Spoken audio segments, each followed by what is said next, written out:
I don't believe in most UFO sightings because of how easy it is to fake them.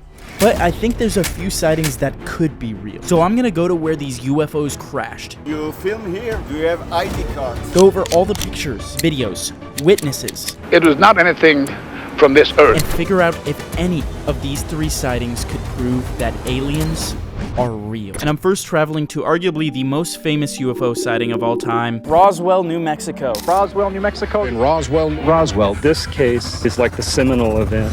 It started everything. But the whole Roswell incident actually happens an hour and a half outside of the town, where a farmer finds something weird on his property. The guy that was finding this original debris, bringing it to the government, bringing it to the news, he lived a little bit north of here. The crash is about a mile that way. It looks like we're close. Okay, so there used to be like some marker here saying this is where it happened. I don't know, I guess someone stole it? I don't know, who steals a big ass rock? And this large crater is where farmer Mac Brazel finds a bunch of weird objects. He officially says it looks like tinfoil, paper, and broken sticks, but he later changes that. He doesn't say there's like a giant piece of it or something. It's just a bunch of little stuff. That would be pretty bad if we found like some alien material here. Like they would have, well, because like that just means they didn't do their job well. Well, I will say something had to make these rocks crack like this, you know? Erosion. So the weirdest thing that caught them off guard was like the tinfoil, because they try to scratch it.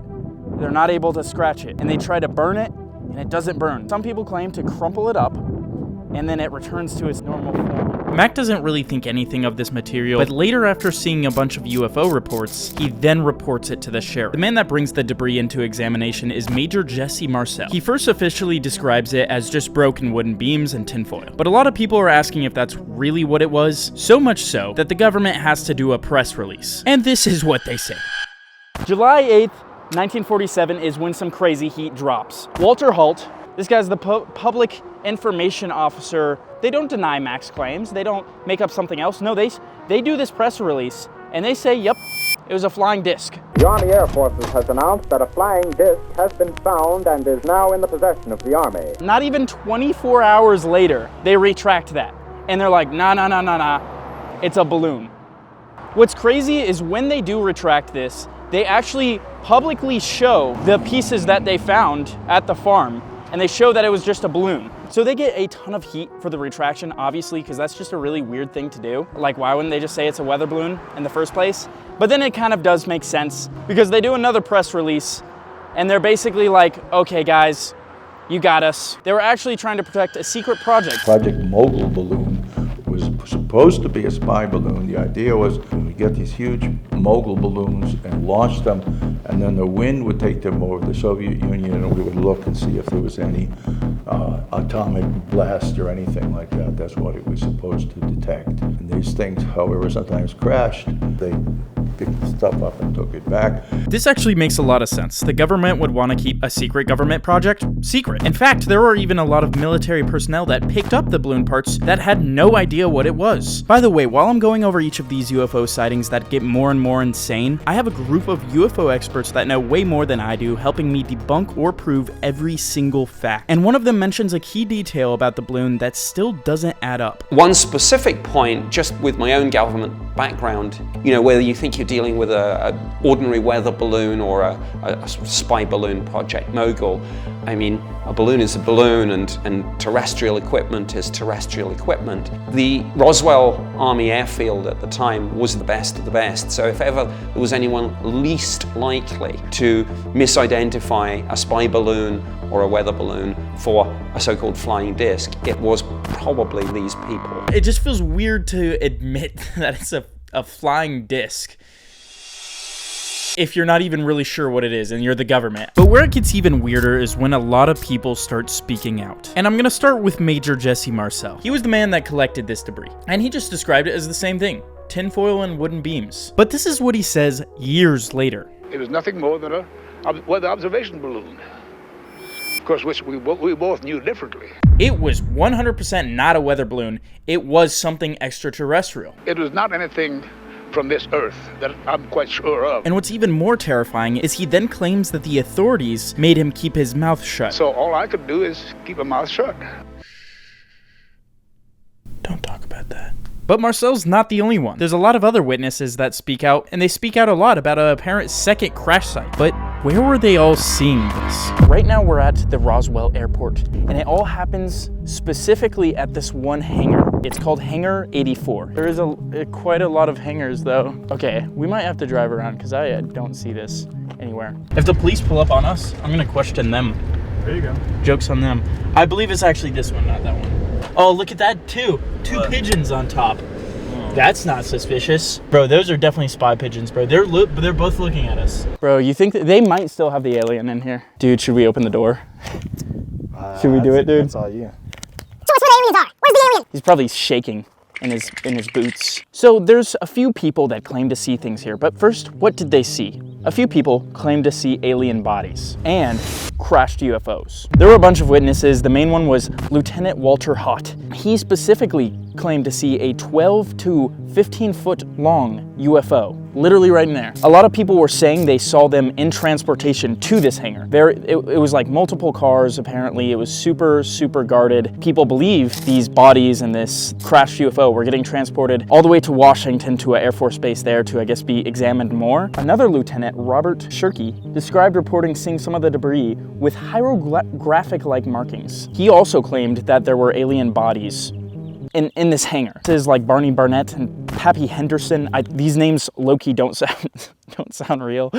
They also claimed that there was a second crash site and they saw alien bodies there. The guy that originally found all the crash debris on the farm, Mac, he at first was like, yeah, it just looks like a weather balloon. But then later he starts saying that he did see alien bodies there at the crash site. Like, I guess you could argue, yeah, maybe people were trying to hush him up. But who was hushing them up? So there is actual mention from something like the Men in Black, a government organization trying to keep people quiet. The one problem is the only actual evidence we have of them is from witnesses, which, can we trust witnesses? You know, I've had personal conversations with one witness that said, you know, Ryan, I just want you to know that it's real. And, you know, goosebumps up the arm from the witness, you know, tears in the eyes. We shouldn't forget that even in the modern era, you know, each and every day in courts, juries listen to people giving their testimony and then have to weigh that and make literally life or death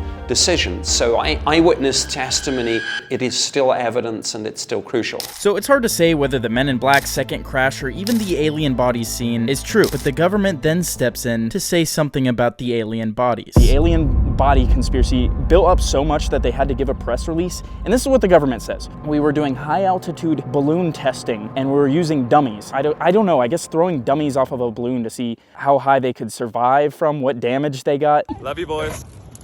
That makes me almost believe the alien bodies more, because that just makes no sense to me. Who approved this, bro? Who approved this budget, bro? This is where our tax dollars are going, bro. But that's basically the general summary of this case. All right, let's break this down. Hey.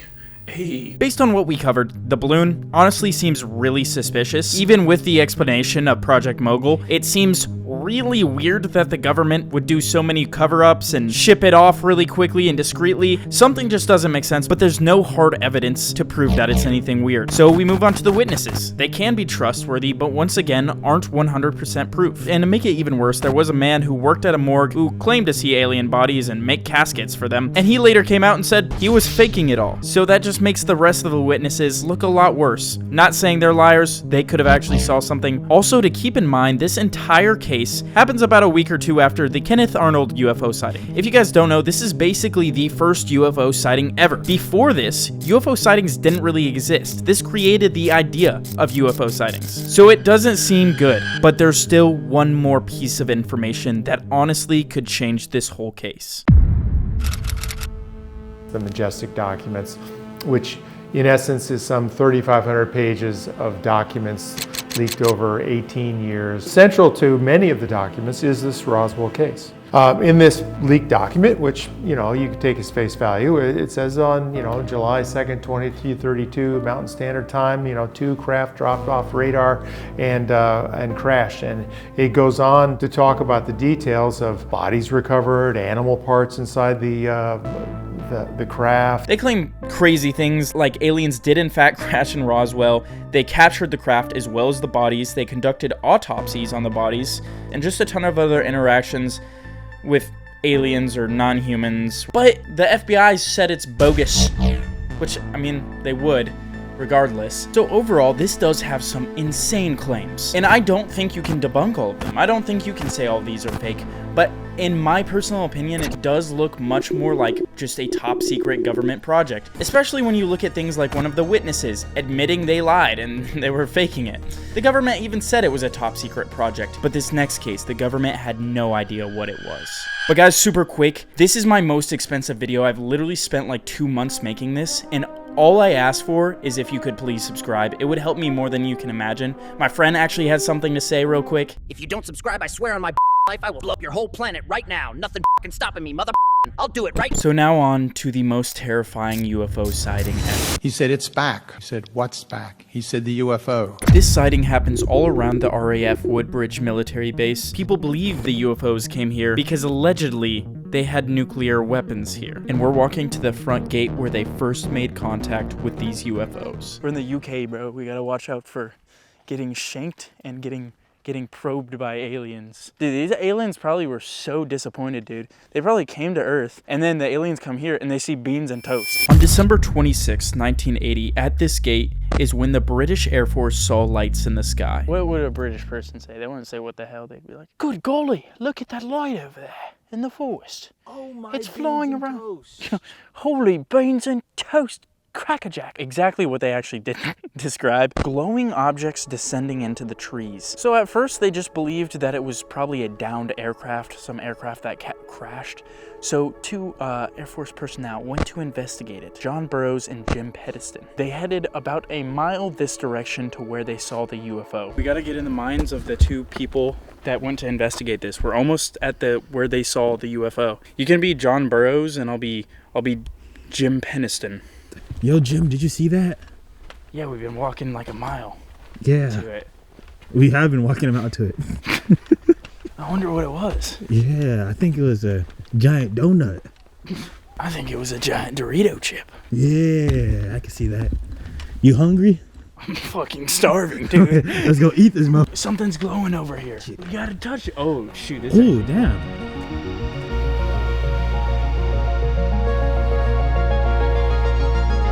Okay, so Jim, he specifically mentioned blue and red lights at the bottom. The craft was completely silent and still. When he touched it, he said static ran through his body and it felt warm. In the 1990s, which was over 10 years later, and the 2010s, he started saying more stuff. Okay, so he described seeing glowing markers or symbols, and that's what's over here. So like, here's the symbols we have. This is some crazy stuff. He revealed in a book, after touching the craft, he received a telepathic download of binary code. And then he decoded it later, supposedly, and it revealed the coordinates to mysterious global sites like the Great Pyramids, Nazca lines, and more. A bunch of stuff that people have conspiracies about that is like built by aliens or made by aliens, which is a little bit convenient. Where do you think they got in, bro? You think they just wrote it like this?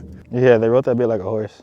Yeah. Jim seeing these symbols and seeing binary code, I don't personally believe at all. I think he was just making up stuff to sell this book. There's no real evidence or credibility to it. But Jim and John definitely saw something. So they report it to their higher-ups, and the next night is when it gets a lot more real. You letting the aliens probe your booty? If they're like polite about it. They buy you a drink and everything? Yeah, buy me like a drink, take me on a nice dinner, maybe to like a different planet. So we walked a good bit further, and this is where things get more interesting. So the second day, nothing really happened. People were like, what the hell happened last night type shit. Last night was crazy. Last night was a movie. I'm sure they were saying that. The deputy base commander, he hears about this situation. He sends a full investigation into this. He leads a team into the woods with a Geiger counter. This is just a device that tests for radiation, but he also brings a tape recorder to record their entire interaction, which we'll listen to in just a minute. But they see flashing lights, beams of lights coming down, and then once they get to the landing up here, they find something kind of crazy. Oh, I think it's on the other side of this fence, maybe, that's why. And this is probably the military base too, so this is one area I don't really want to trespass. This is the recording from Lieutenant Colonel Halt. I'm gonna skip a little bit ahead to when they actually started seeing the glowing lights and stuff. Minor radiation readings they're getting. This is after the #1 indentation where we first got the strongest reading. So yeah, they're talking about like the shape of it in the ground that it left. 7/10 right here in the center. We found a small blast what looks like a blasted or scrubbed up area here. We got very positive readings. From now on, let's identify that as point number 1. Dude, this is like giving me goosebumps a little. This is crazy. Like, these are trained military officials, and they're like legitimately are getting more nervous. Like, you can hear it in their voice. Yeah, in the beginning they were all calm, and now they're just like, whoa. Like, shine the light on again, Bob. When you have trouble hearing. Yeah, get the light on the spot, and then when you want them, okay, turn the light on. Rush Hudson, he said, turn the light on. You're right, there's a white streak on the tree. Dude, it's like a horror movie. Hey, this is eerie. What is the hot spots? This is strange. Here, somebody want to look at the spots in the ground? The light's still there, and all the barnyard animals have gotten quiet now.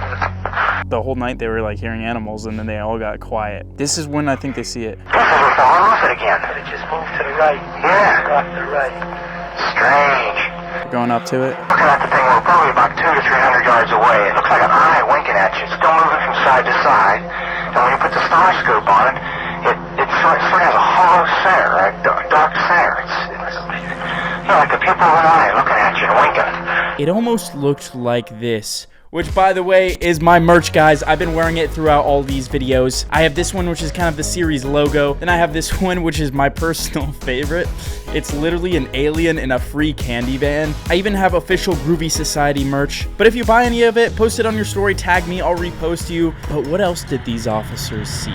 The flash is so bright to the star scope that it almost burns your eye.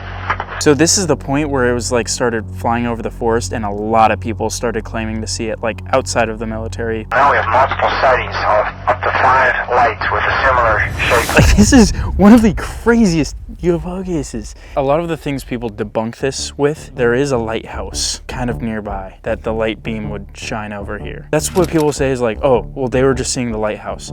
It was the lighthouse that was seen, because it's a flashing period. He made a recording of, saying, I see the light.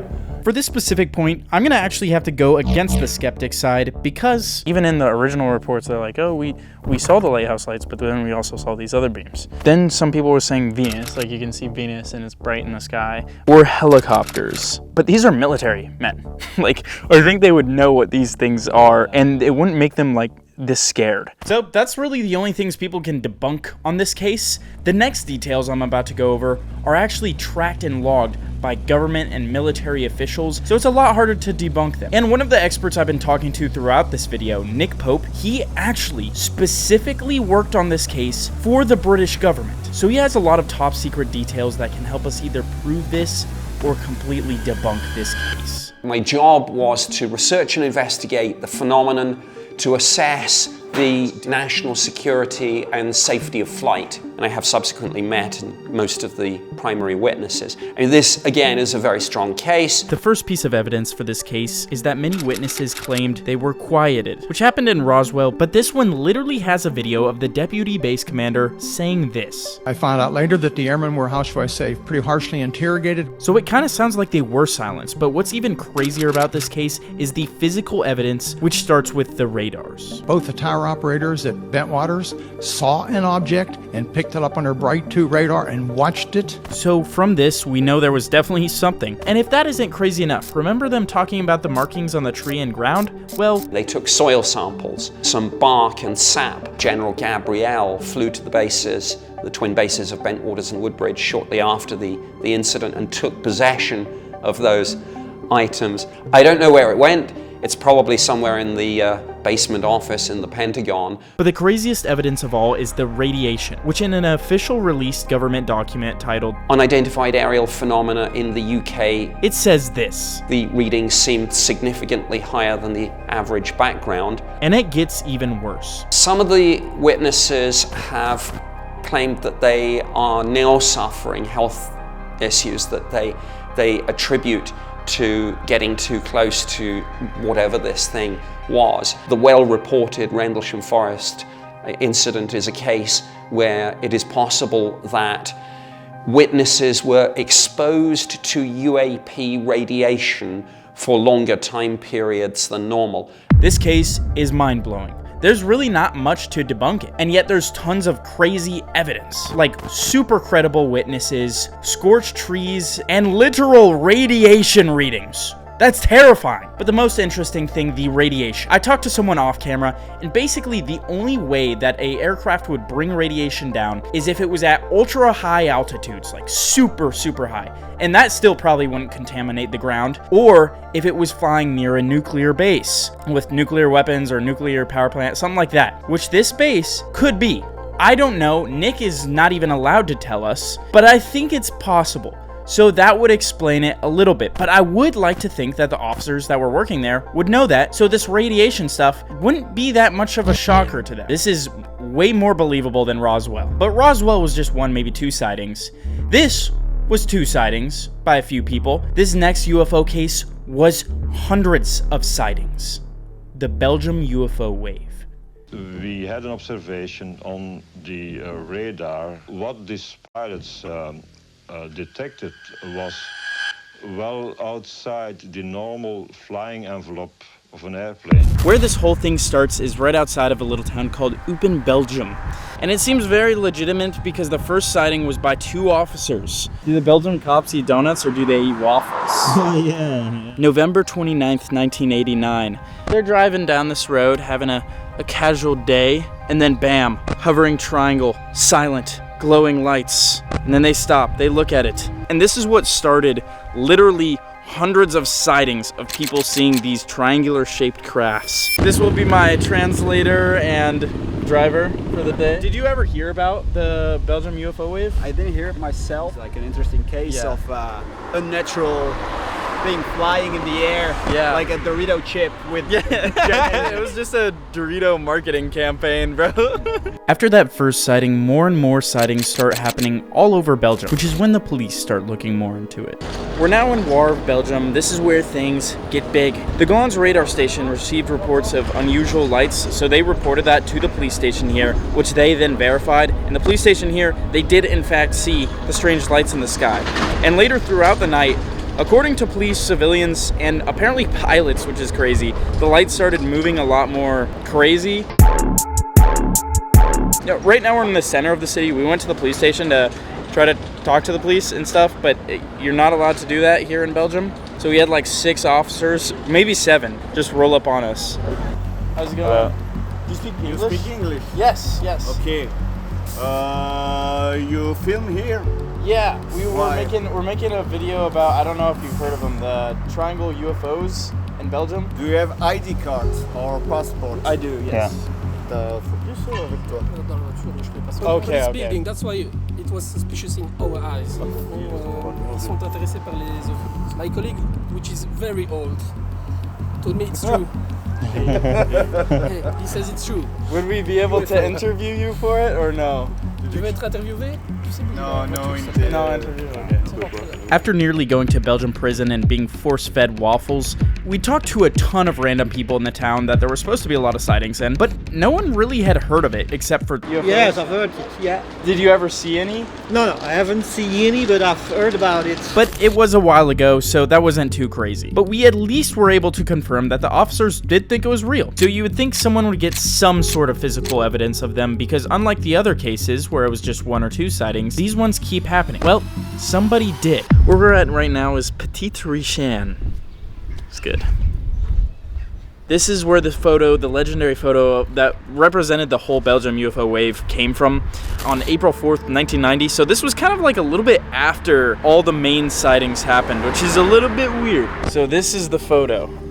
Ooh, la la. This is the photo that was taken here. First thoughts? This is 1990, so photos weren't great. Like if I saw this today, I'd be like, oh, that's definitely like Photoshop or AI. But in 1990, I don't know how they would have even. Wait a minute. Wait, people live up there. Someone just dropped a Dorito, bro. They didn't have Dorito. Wait. Did they have Doritos? How old are Doritos? Let's do some research. We solved it.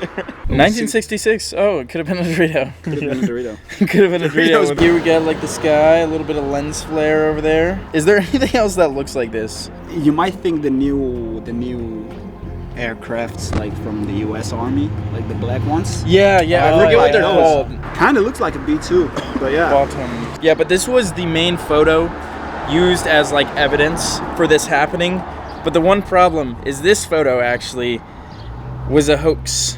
21 years later, 2011, a man named Patrick Marshall claimed it was a prank. This guy did it, which is great. Damn, he fooled everybody, bro. He even demonstrated for Belgian media to show how he did it. It was made out of polystyrene and flashlights suspended from a string in his backyard. So it is a kite. Yeah. Basically, yeah. So because this photo's fake, does it mean the whole sighting is? That was so long ago, it would be incredibly hard for someone to take a photo. Imagine you see something crazy right now. You're probably not gonna whip out your phone immediately. You're probably gonna shit yourself. At least that's what I would do first. And then immediately after, I'd whip out my phone. Regardless of that, so far, what we have as evidence, if you wanna say, is an absurd amount of sightings.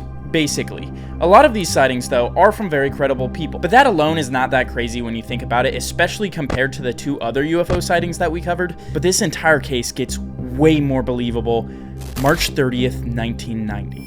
Belgians had scrambled some jets, but then when the pilots didn't encounter anything, then everything came to a head on March 30th, and ground radar systems were detecting an uncorrelated target, which the radar operators assessed as being a solid structured craft. They scrambled 2 F-16 fighters to try and intercept this object. The pilots then acquired the object on their airborne. Pilots never acquired the object visually, but some people on the ground said that there were sightings. And I had a discussion with General, he was Colonel at the time, Wilfred de Brouwer, and also to the F-16 pilots. The British government has declassified and released to the National Archives many of its UAP files, quite a lot of which I wrote. I made a note for the file in one of these documents, case files, and I said, I spoke to the defense attaché about these Belgian sightings, and the consensus was that this object was capable of moving from a hover, so speed 0, to Mach 7. You know, the corporate view of the Belgian Air Force was this was absolutely solid and real, and the official assessment was, you know, solid structured craft, unknown origin. Obviously, the question then arises, is it some sort of secret prototype aircraft or drone? I honestly think for this particular case, the believer side is almost a lot stronger than the skeptic side. On the skeptic side, all you can really say is, well, that one photo was fake, all the witnesses were just lying. On the believer side, however, you do have government officials saying, yes, this aircraft was out of our capabilities. That shit hit the because it's not even like other cases like Roswell, where the government's like, oh no, that was just a balloon. They still, to this day, they don't know what it was. The one officer I was able to talk to, he says it was real. He says it's true. I mean, I guess the only thing that would make sense is, yeah, it was some very, very top secret government project that even a lot of government officials wouldn't know about. Roswell has some inconsistencies, like witnesses changing up their story, but Rendlesham and the Belgian UFO wave literally have government officials saying they don't know what this is. They don't know what these are. I definitely don't think you can say aliens are real from either of these cases, and there's one main reason, because anytime we do get evidence or objects or readings, where does it go? It goes straight to the freaking government. So there's really no way to know if it was some top secret government program or something actually crazy like a UFO. And then to go a little bit more into the government, there is declassified things like Project Blue Book, which is when the US Air Force looked into over 12,000 UFO sightings and tried to see what they were. Most of them say balloon or aircraft or unidentified, or even the court hearings when you have people saying crazy stuff like this. Do you believe our government has made contact with intelligent extraterrestrials? Something I can't discuss in public setting. But it's honestly the same problem. In these documents that they release, so much of it is still classified, still covered up, and then the court hearings, it's basically the same thing we've been covering throughout this whole video. It's just witnesses. Yes, it's crazy, but a witness alone is not enough to prove that aliens exist. I'm not saying at all they are liars. In fact, some of them I probably believe. It just sucks because the abduction stories, I don't think at all can prove aliens because it's one witness. Then we move to this other things, it's just a bigger problem. It's just more witnesses. We never really got actual physical evidence. That's the only thing that could possibly prove that aliens exist, is if we get some physical evidence, or maybe with newer and newer technology, like I mentioned in the last video, with these telescopes, we could possibly find a planet with life. But what do you guys think? Let me know if there's any other alien cases you guys want me to look over. And guys, the next video that comes out on this channel is going to be a collab. It's going to be a big collab that you guys and me have been waiting for for damn near like 2 years at this point. So please subscribe to help me get to 2 million so we can get this collab as soon as possible. Boys, we're in the end game. I love you guys so much. Thank you for watching.